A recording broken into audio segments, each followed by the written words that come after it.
No grabo, casi no grabo. Ya, listo. Voy a leer una parte de acá, justamente porque también Danilo no estaba, para recordar lo que estábamos hablando sobre la lectura. Acá recuerden que nos habló un poquito de la lectura, ¿no? Vamos a ver. Frecuentan, desde acá mejor. Algunas veces el pedagogo, se le dice pedagogo al que enseña a los niños. Peda es niño, gogo, enseñar o acompaña. Que acompaña a los niños, el que enseña a los niños. Amenaza a los díscolos con el látigo de piel de hipopótamo. Otras, en cambio, estimula con relatos modélicos.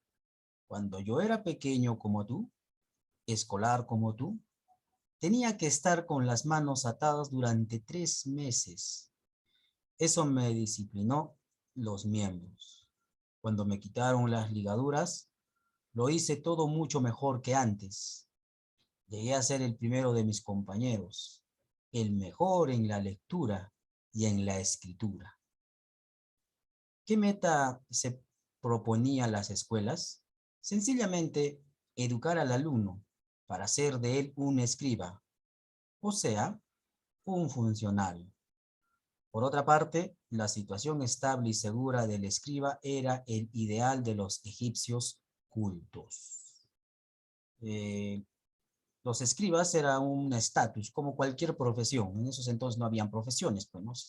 Solo enseñaban y algunos dominaban el arte de escribir. No eran todos. Estamos hablando de hace miles de años. Si nos ubicamos en el tiempo, más o menos 3000 años antes de Cristo y sumados a los nuestros, 5000 años en total, más o menos. O sea, muchísimo tiempo. Miren, desde esa época todavía había la lectura.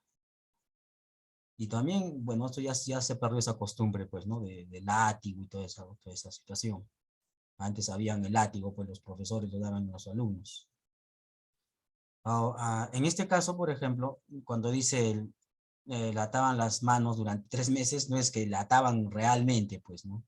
Sino estaba ahí en una clase, tenía que estar a cada rato, cada instante ahí, no sé, leyendo, pues, ¿no? Leyendo o tratando de interpretar las escrituras. Recuerden que las escrituras jeroglíficas no eran como las nuestras, letra por letra, sumamos y hace una palabra, sino esas eran ideogramas, dibujos.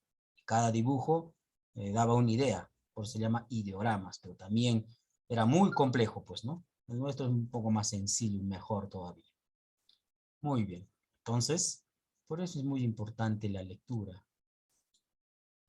para informarnos. Y ayer les explicaba que cuanto más leemos, tenemos más sinapsis. Eso quiere decir eh, unión de neuronas, lo cual conlleva, pues, ser más inteligentes, pues.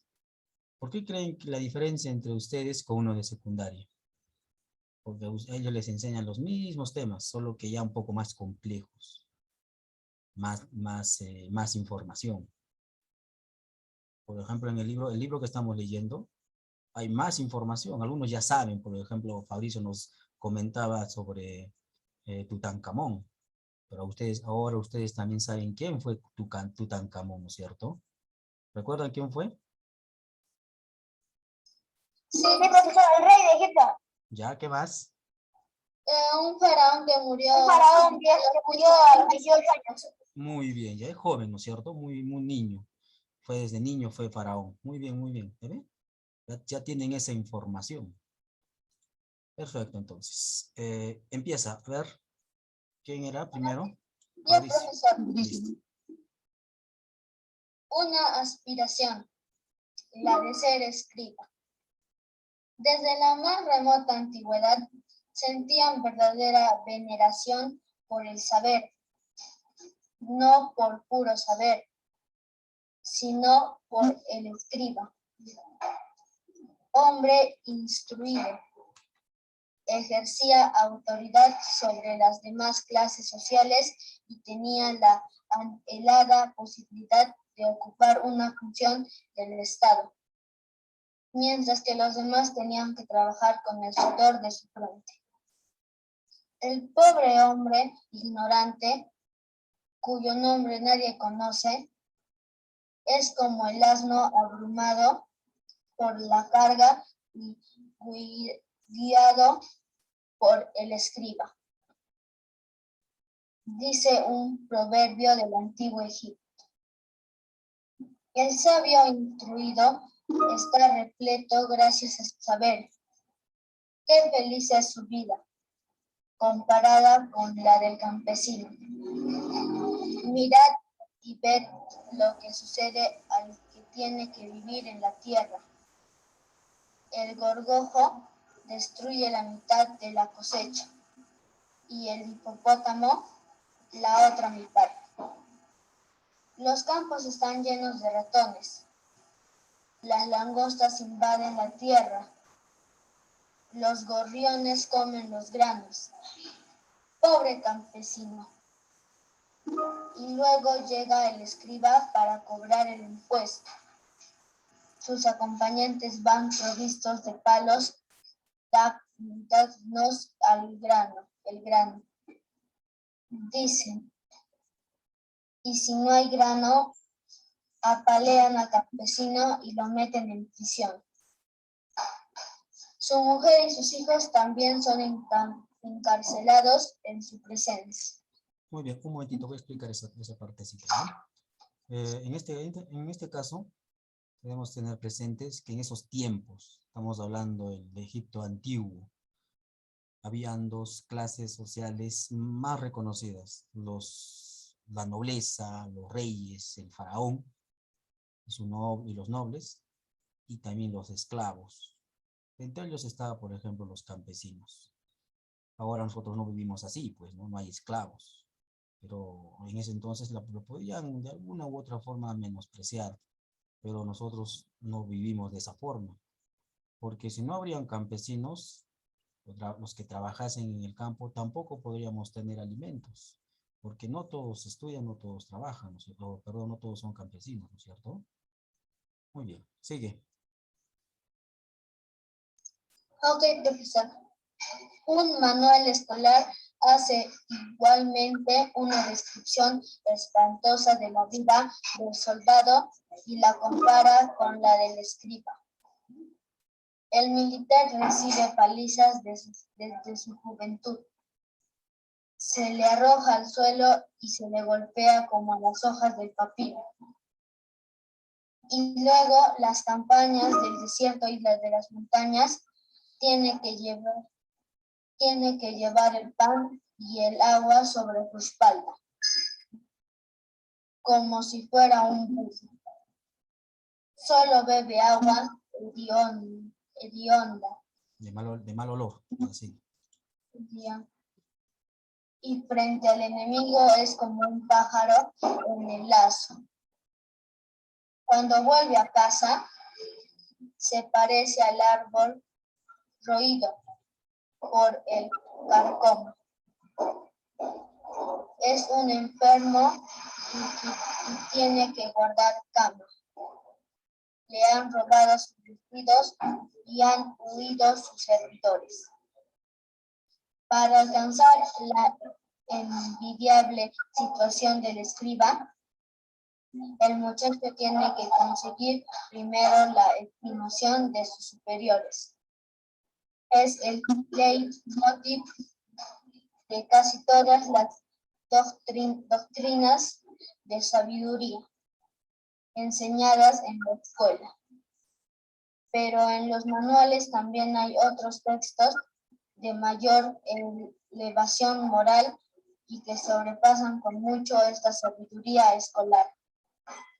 Según la antigua literatura, el dominio de sí mismo es una cualidad muy estimada en Egipto desde los tiempos más lejanos.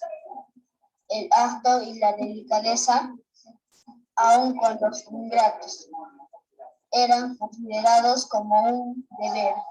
Muy bien. Como siempre les dije, ¿no? Los escribas también leían. En ese entonces era un prestigio trabajar al lado, pues, de la nobleza y del faraón. Siguiente, le toca. Yo, profesor Gerardo. Sigue, sigue. Las doctrinas de la sabiduría. Una de las primeras obras de la literatura egipcia es una doctrina de la sabiduría que se supone escrita por un ministro del último rey de la tercera dinastía. Sin embargo, la obra no es tan antigua, aunque sí de edad respetable.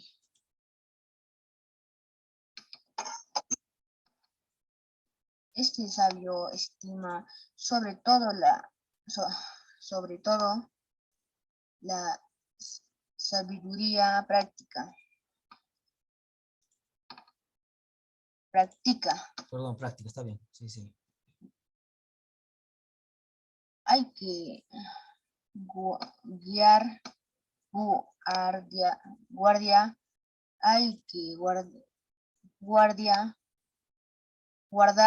hay que guardar el sentido de la medida. Dicen, esto no impide beber eso, no impide beber hasta la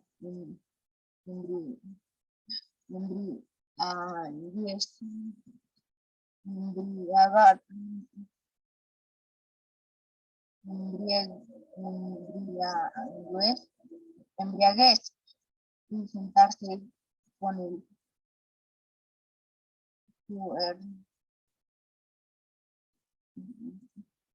fuerista. Si se sabe moderar,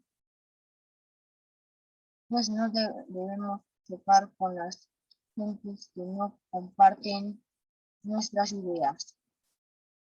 Hay que saber contener la lengua ante quienes incapaces de guardar un secreto. No hay que ser presuntuoso, pues ningún hombre sabe lo que el destino le tiene reservado. Y termina diciendo que el muchacho que siga sus consejos hará una brillante carrera, que hay la sabiduría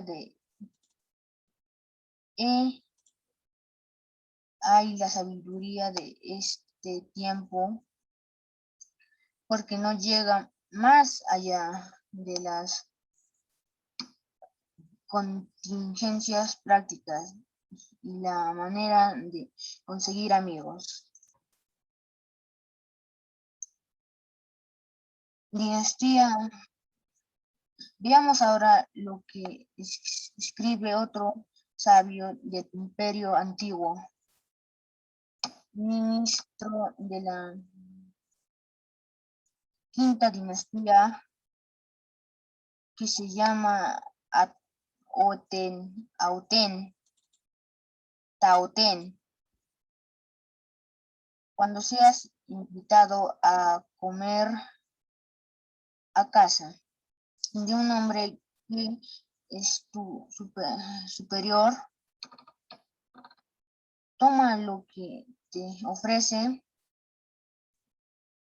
no fijes la mirada en los platos que tu huésped tiene ante sí. Ocúpate de lo que hay ante ti. Por lo leído, no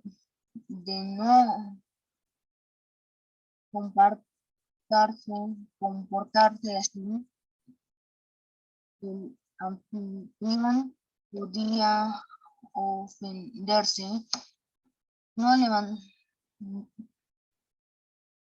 no levantaste la vista, no levantes la vista del suelo hasta que tu huésped se digne saludarte. digno saludarte y no hables más que cuando te dirija la palabra. Ríe cuando él ría. Eso agradará a su corazón y apreciará tu comportamiento. Si quieres conservar la amistad de la familia que te recibe, no te acerques a las mujeres de la casa. Las mujeres han sido la perdición de miles de hombres. Sus bellos cuerpos hechizan, pero después de un corto instante de felicidad, pierden su atractivo, un momento de placer y luego la muerte. Como remate de todo, citando alcances una vida desahogada. Cásate y ama a tu mujer más que al mundo entero. Dale alimento en abundancia y bonitos vestidos, que son remedio para su cuerpo. Untala con perfumes embalsamados y hazla feliz. Hasta la muerte, la mujer es un buen campo para su dueño, pero hay que saber cultivar si llevas a ser rico y poderoso. Después de haber sido pobre e insignificante, no olvides el pasado, no fíes en tus tesoros, que son un don del cielo. Puede sucederte lo mismo que otros que de ricos se volvieron pobres. Tú no eres de menor material que ellos. Tú no eres mejor material que ellos. Muy bien. Desde hace mucho tiempo también como daban algunas indicaciones de cómo uno se debe comportar en una casa ajena. Estamos hablando de miles de años todavía. Y en la actualidad nosotros nos comportamos también de esa forma, ¿no? Cuando vamos a una casa, siempre tratamos de comportarnos bien. Siguiente, a ver. El libro Sapiencial de Amenemope. De interés especial es otra doctrina cerca de la sabiduría, que data probablemente del siglo XX antes de Cristo, o de época algo posterior. Nos referimos a uno de los monumentos más notables de la cultura egipcia. La obra, conservada en el British Museum desde 1888 y publicada en 1925. Fue extraordinariamente difícil de traducir, debido a que solo se poseía una mala transcripción del texto original. El autor, Amenemope,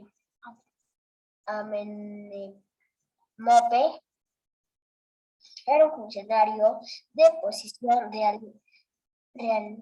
relativamente elevada, que tenía el título de escriba real del trigo. Eso nos indica que los impuestos del trigo se percibían en especie y hacían por doquier silos que pertenecían al Estado y que un cuerpo de funcionarios estaba encargado de abastecer sus almacenes. Amenemope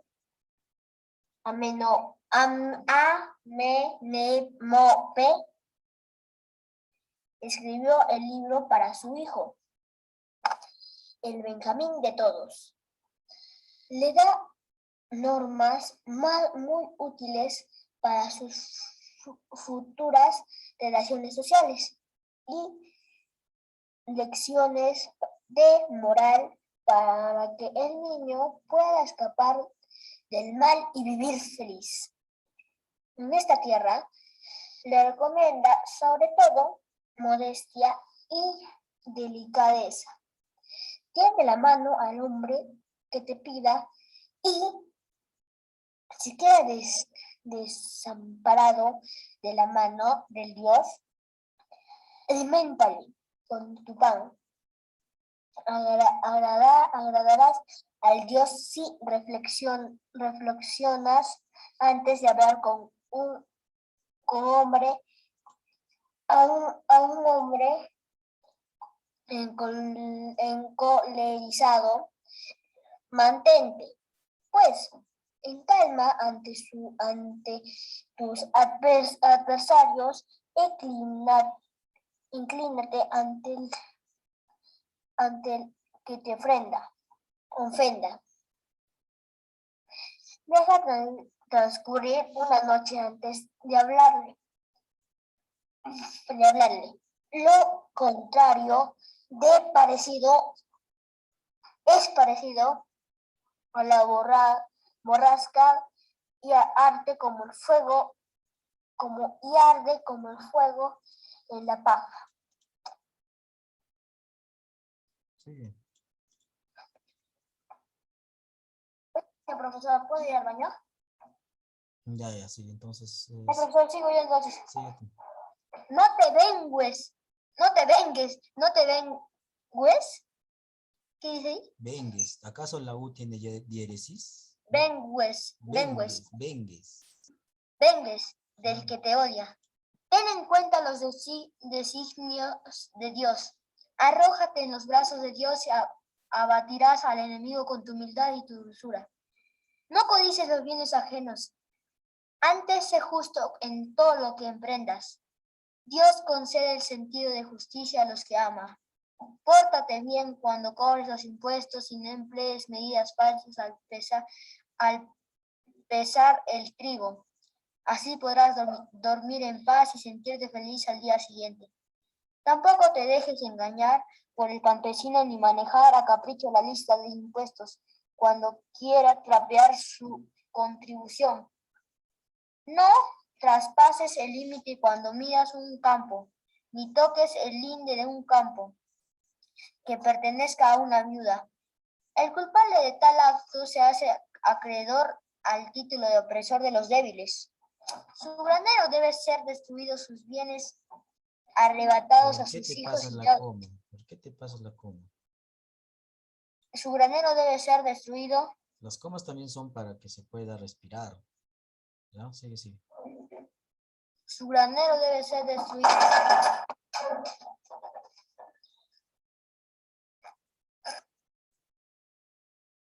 Sigue. Profesor, espera, es que se me ha caído una... Ya, a ver. Del pobre. No mates tu hambre con su pan. Los bienes del pobre son amargos. ¿Cómo que tu hombre? Tu hambre con su pan. Los bienes del pobre son amargos al paladar.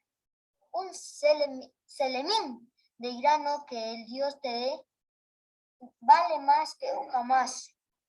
Un trozo de pan para cada día y un corazón ¿Cómo? contento vale. haya 5.000 selemines arrancados por la violencia. Ese trigo se pudre con el granero y no sacia jamás. En el granero y no sacia jamás. Un trozo de pan para cada día y un corazón contento valen más que la riqueza y los remordimientos. No corras, pues, tras la fortuna, ni te quejes de la pobreza. El navío del hombre ávido e insatisfecho es tragado por la tempestad. Pero la barquichuela del hombre feliz goza de cientos de vientos favorables. Sé compasivo con los pobres y los extranjeros. Si no te alejas al extranjero de aceite de tu alcuza, doblará su contenido varias veces. Si tienes una barca, exige el precio del pasaje al que puede pagar, pero no reclames nada al pobre. Dios prefiere al que honra a los pobres a aquel que lleva las nubes a los poderosos de la tierra. Ten toda clase de atenciones hacia tus semejantes. No te ríes del ciego, no te burles del enano, ni hagas mal al paralítico. No hagas escarnio del hombre que está herido por el dedo del Dios, ni seas grosero con él sí, por casualidad te lastima. El hombre está hecho de paja y de arcilla, y Dios es el arquitecto. Cada día destruye y construye, empobrece a miles de hombres, y en cambio eleva a otros para que reinen sobre sus semejantes. Sé pues humilde, el que dobla el espinazo no se rompe los riñones. El Padre alaba la honradez. No te ensalces delante de otro hombre. Dios siente horror a ello. No separes tu corazón de su lengua y todos tus proyectos saldrán bien. Tendrán buena reputación ante su prójimo y Dios te protegerá con su mano. Dios odia al hipócrita.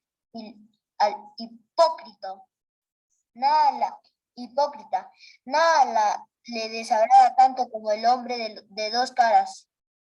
No dejes que los demás lean en tu corazón lo que ellos quisieran. No abandones tu dignidad.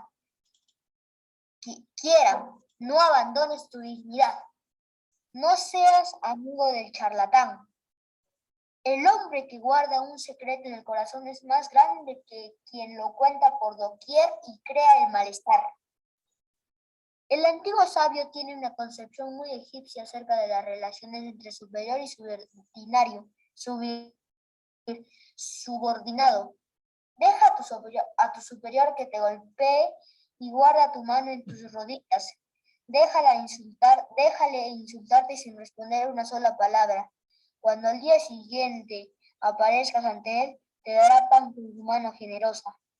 En ciertos aspectos, Amenemope recuerda a sus predecesores, pero en los antiguos falta casi por completo esa trastienda religiosa que es la base de los consejos de Amenemope. El sabio no cesa de poner de manifiesto la voluntad de Dios y, lo que es más importante, no habla de un Dios particular, sino del Dios en general, de un ser infinito y moral de que se siente depender y hacia quien se cree responsable. Muy bien. Siguiente, a ver, ¿quién le toca? Ya, profesor. Muy bien, narrativa y leyenda. Ahora vamos a adentrar al tema de lo que ellos, en su literatura. Toda cultura siempre tiene sus escritos, sus relatos. Y vamos a entrar en los tiempos de los egipcios, aunque nos van a explicar una y otra cosita con los romanos. A ver, sigue. La literatura más antigua del mundo. Los egipcios todavía disponen de un tesoro de viejas leyendas que no se cansan de escuchar de sus narradores. Leyendas que tienen mucha analogía con los célebres cuentos de las 1001 noches. Pudiera creerse que los egipcios deben sus narraciones a los árabes que conquistaron el país, pero no es así. Dicha literatura se encuentra ya en sus antepasados. El antiguo Egipto debió contar con una copiosa literatura y los numerosos textos contenidos en papiros o grabados en piedra que han llegado a nosotros. A ver, un momentito, ya se han equivocado acá. No es papitos, es papiros. Papiros son unas plantas donde antes no habían papel, así como nosotros conocemos ahora. No existía el papel. ¿Ya? Sigue, sigue. Papiros o grabados en piedra que han llegado a nosotros parecen confirmar. El historiador griego Diodoro de Sicilia alude a las bibliotecas de Menfis y de Tebas, rebosantes de papiros, y en tiempos de Julio César existía otra riquísima biblioteca en Alejandría, cuya tradición bibliográfica se mantuvo varios siglos después de la era cristiana. Se sabe que en el Imperio Antiguo existía el cargo del gobernador de la Casa de los Libros, y algunos arqueólogos han supuesto que se edificaron locales con salas de lectura. Platón alude también a unos himnos en honor de la diosa Isis. Los textos de carácter religioso son numerosos y se han hallado fragmentos pertenecientes a diversos géneros literarios, poesía épica y lírica, sátiras, dramas religiosos, novelas y narraciones populares. Durante el Imperio Antiguo, las composiciones ofrecen un carácter litúrgico o religioso, aunque no falten otras de lírica popular, como cantos de pastores y canciones de banquetes. Durante las dinastías 9 y 10, periodo de transición de la decadencia, predomina una literatura de carácter filosófico.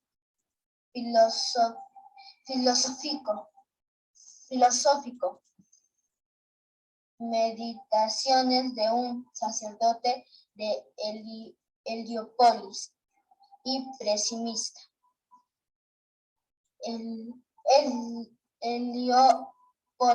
Heliópolis y pesimista, que se prolonga pesimista y que se prolonga hasta comienzos del Imperio Medio. Diálogo del hombre cansado de la vida con su espíritu. Obra que recuerda el bíblico libro de Job. Es una época de depresión moral en que se habla de violencias y de miseria, del triunfo de la injusticia, de las vejaciones a que se han sometido los justos, que solo esperan consuelo en la muerte, y de la impiedad que se generaliza. Se instituye una revolución social como trasfondo, el trastorno de jerarquías y valores humanos, la ruina de nobles y el enriquecimiento de muchos plebeyos que ostentan con insolencia sus riquezas, a menudo mal adquiridas. Muy bien. Siguiente. Yo, profesor. Ya sigue. Insolencia de sus riquezas a menudo mal adquiridas. Con todo, el Imperio Medio fue la época de mayor florecimiento literario del Antiguo Egipto. El Imperio Medio, el idioma había llegado a un grado de madurez para el cultivo literario. Elegante y apto para expresar con belleza toda clase de ideas y sentimientos. El estilo era cuidado y llegaba incluso a los rebuscados y retórico. La expansión de la cultura casi todas las clases sociales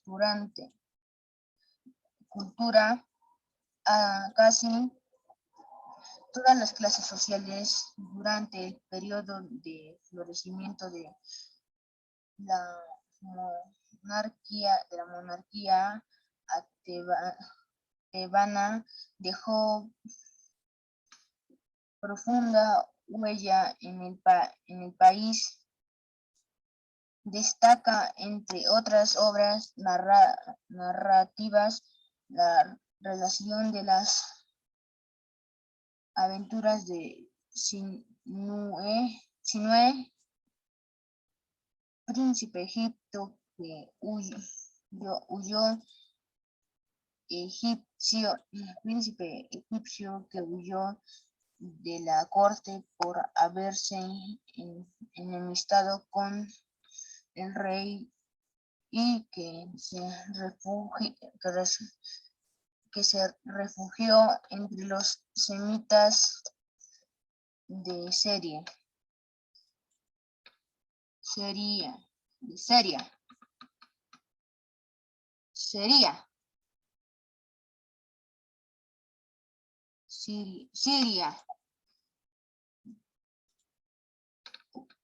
Donde fue muy bien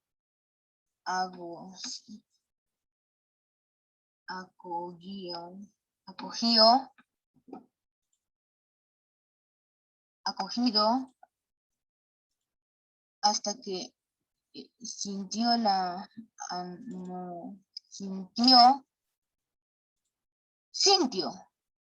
Está bien, sintió. Sintió la añoranza de su patria y regresó a ella. La poesía era también muy cultivada y se encuentran ejemplos notables de lírica amorosa que expresa gran delicadeza de sentimientos y del papel importante desempeñado por la mujer en la sociedad egipcia. A la misma época pertenece la canción de arpista quien en un festín ensalza los placeres de la vida en contraste con la incertidumbre del más allá. Muy bien. Siguiente. ¿Quién le toca? ¿Está Aidan? No, ¿quién era? No, Aidan, ¿no? Profesor, es en el baño. ¿Qué tan raro tanto? No, se ha ido al baño a traer otro, es una cosa, se ha ido, le ha Ya, pedido sigue tú después de ahí. ya, no se preocupe, no se preocupe. Después de ahí tengo El cultivo de la poesía se mantuvo con extraordinario vigor y brillantez durante el Imperio Nuevo, con gran variedad de manifestaciones. Si hay coma, ¿por qué te pasas? ¿Por qué te emocionas? Estás bien y te pasas la coma. Nuevo. Sí, te toca ver. Ya regresé. Ya, comienza entonces.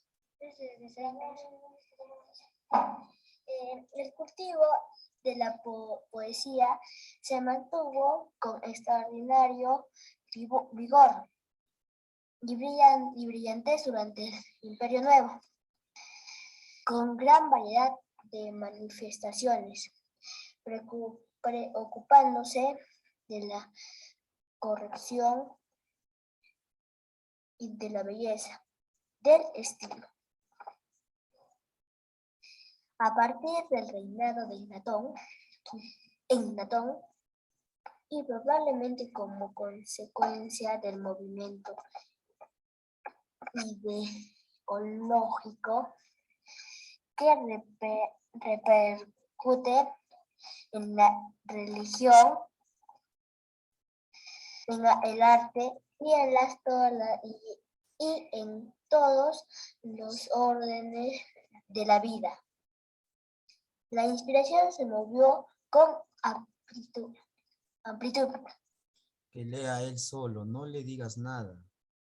Más lo confundes. Sin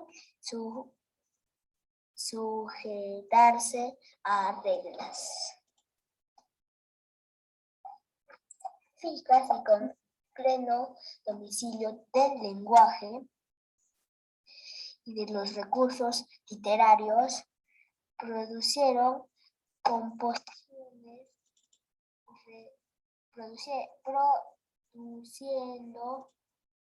composiciones rebosantes de bellas y poéticas imágenes, orientaciones que perdurarían posteriormente. Son notables los conocidos himnos religiosos del Tel Amarna, himnos a Atón,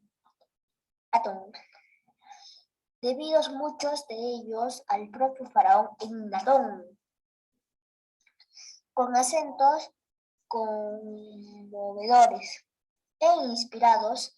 Abunda también con composiciones,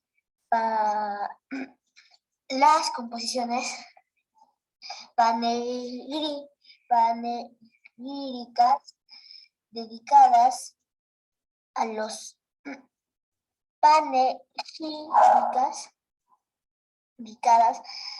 soberanos, entre ellas la coronación de Hatshepsut y el poema de Pentaur, dinastía 21. 21, ¿ya ve? ¿Para qué se sigue? A ver, les he explicado. ¿Cómo los he hecho para 21? Esta es la 10, esta es la 9, es la 19. Sigue. Dedicado a cantar las hazañas de Ramsés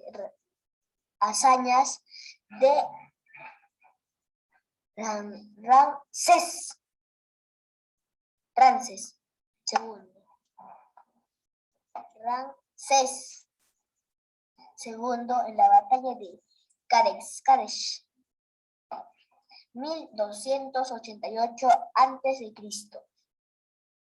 cuando ante la desbandada de sus tropas que le abandonaron en cobarde fuga y le dejaron solo con mamá. Mana, su piel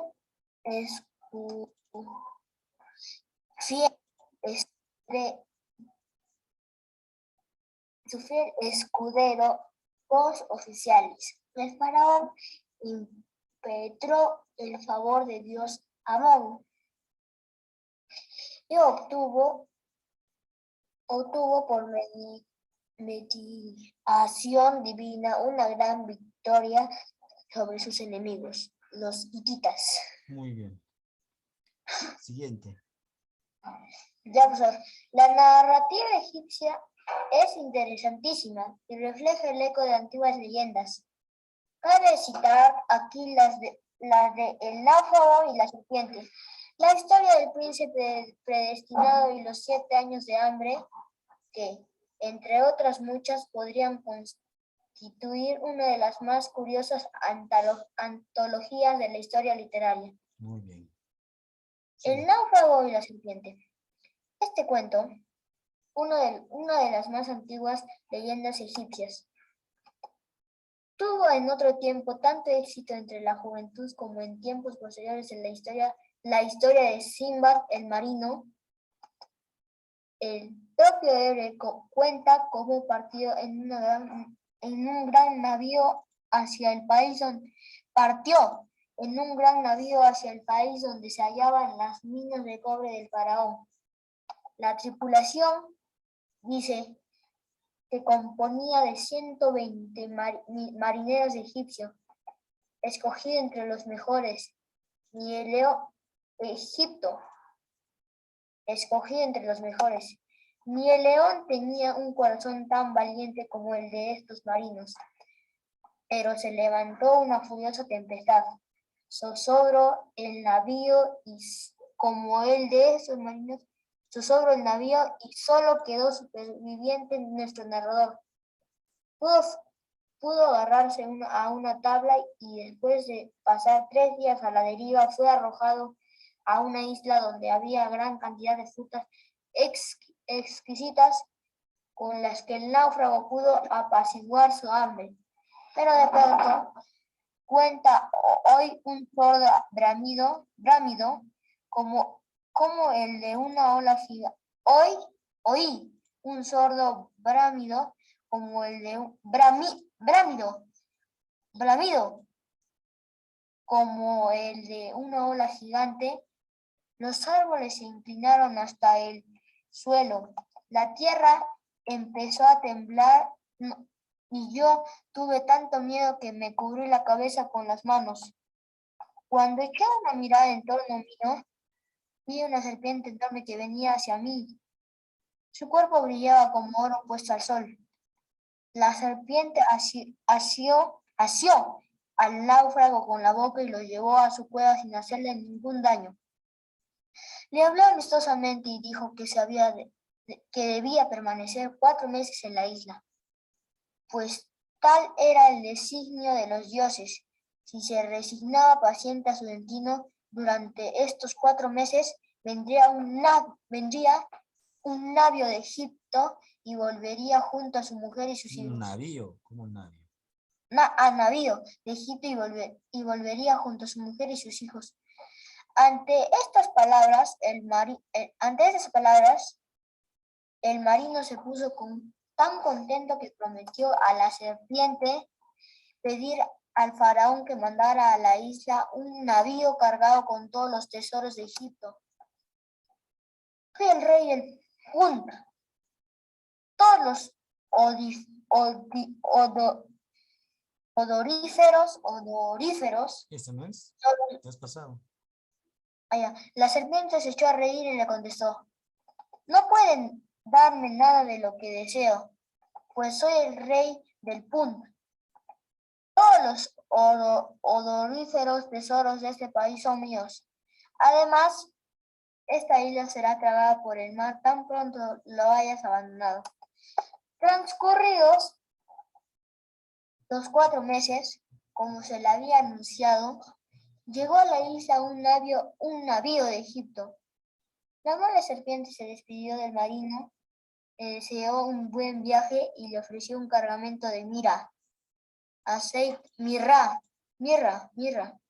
aceite perfumado, canela, marfil, pieles, galgos, marfil, pieles, marfil, pieles, galgos, monos y muchos otros tesoros. Y el marino regresó a Egipto sin contratiempo. Muy bien. Nos quedamos en otra historia, la historia del príncipe predestinado a la muerte. Es la siguiente página. Entonces nos quedamos aquí. ¿Listo? ¿Alguna pregunta ya para irnos? ¿Para retirarnos? No, profesor, ninguna, profesor. Ninguna. Muy bien, entonces, chicos. Ya hemos